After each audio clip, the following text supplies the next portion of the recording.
Magandang araw, CCF family! Welcome to Sunday Fast Track, where you ask real-life questions and we give you biblical truths. Ako po si Ian Perez from Big Singles Ministry at kasama natin ang ating speaker na si Pastor Bong Saking upang sagutin ang inyong mga katanungan. Pastor Bong, kamusta kayo? Mabuti naman, Ian. Thank you ha. Magandang araw sa iyo. Good to hear that, Pastor Bong. Salamat po sa message nyo kanina. So, Pastor Bong, umpisa na natin yung mga katanungan. Pastor Bong, sabi mo kanina, ang hinahanap ng Diyos ay true worshiper at hindi worship. Ito po ang unang tanong natin. Kung ang tao ay religious, masasabi na ba nating tunay ang kanyang pagsamba? Dapat natin maintindihan, sabi ng Panginoon mismo that He is seeking for true worshipers who will worship the Lord in spirit and in truth. So may mga reliyosong tao tulad ng mga Pharisees, scribes, na nagsasama sila sa Diyos pero sabi ng Lord sa kanila, ang kanilang puso ay malayo sa Panginoon Diyos. In fact, ang tinuturo nila ay ang doktrina ng tao, hindi ang katuruan ng Panginoon Diyos at ang kanilang pinaniniwalaan ng kanilang mga tradisyon at hindi yung ipinag-uutos ng Diyos. So ito mga Pharisees and scribes, they're very religious. And yet, hindi sila sumasamba sa tama sa Panginoon Diyos. Kaya yung tamang pagsamba, unang-una, buhay tayo sa Espiritu. At syempre, yung buhay na Espiritu ay mangyari lamang kung ang katotohanan ay nasa atin. And si Jesus ang katotohanan. No one can come to the Father except through Jesus. For He is the only way, the truth, and the life.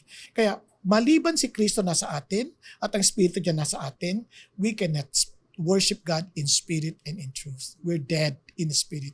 Kaya nga we are dead in our trespasses and sins. Kaya it was only through Jesus that we are made alive. No? Kaya sabi sa Ephesians chapter 4, the Lord by this grace made us alive together with Jesus. Kaya yun ang napaka-importante. Ang una, tayo muna ay magkaroon ng tamang ugnayan kay Jesus para makasamba tayo in spirit and in truth. Because God is spirit and we should worship Him in spirit and in truth. Salamat for that, Pastor Bong. At para naman sa pangalawang katanungan, paano namin malalaman kung kami ay may iba ng sinasamba bukod sa Diyos? Napaka-importante. Unang-una, sino si God sa'yo? Kailangan maintindihan mo, sino si God sa'yo? God must be our source of security. If we are attributing our security from somebody else, alam mo na hindi si God yung security mo. Ang naging security mo, yung bank account mo, security mo yung position mo sa trabaho, yung security mo yung boyfriend mo o girlfriend mo o yung yung asawa mo, that doon ka nakarely sa yung security in the future. Eh doon mo maintindihan, hindi na si God ang diyasamba mo. Di ba? At maging sa paggamit mo ng oras at ng iyong panahon. Kapag yung ginugugulan mo ng oras at panahon ay talagang nakikita mo na hindi mo namamalayan yung oras dahil sa panahon mo sa Diyos. Doon mo maintindihan, God is God. Pero kung mas nag-aalangan ka pag sa oras pagdating sa Diyos, binibilangan mo ang Diyos.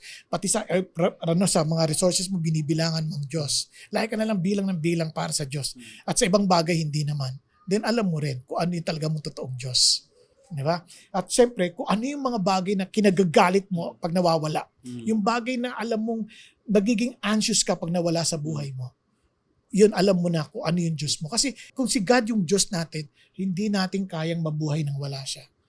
Pero kung ang Diyos natin ay pera, hindi natin kaya, parang mawawala na tayo ng buhay kapag wala na yung pera. Di alam mo kung saan yung, kung sino yung Diyos-Diyosan mo. So yun ang mga bagay na chichikin mo. Praise God for that, Pastor Bong. At para naman sa huling katanungan, Pastor Bong, nasabi mo sa message mo kanina, isang uri ng pagsamba ay ang pasasalamat sa Diyos. Marami ngayon ang nagpapasalamat online sa Panginoon para sa kanilang mga achievements o mga material na ipundar sa bahay o tinatawag na #bless. Mali po ba ito at kailan ito nagiging mali? Unang-una sa lahat, ang papasalamat ay bahagi ng pagsamba. Di ba? Bahagi ng pagsamba, hindi lang yun ang pagsamba.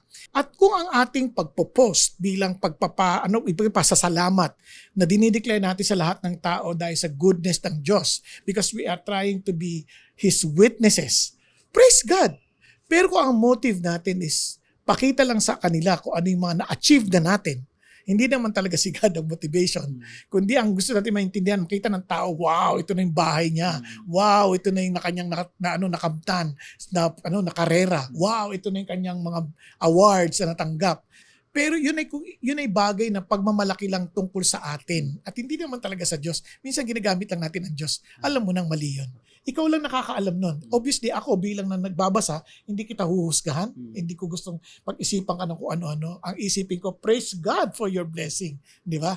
Pero ikaw at ikaw lamang ang nakakaalam kung ang dahilan mo ay para sa Diyos o para sa iyong sarili. Maraming salamat, Pastor Bong, sa pagsagot sa ating mga katanungan.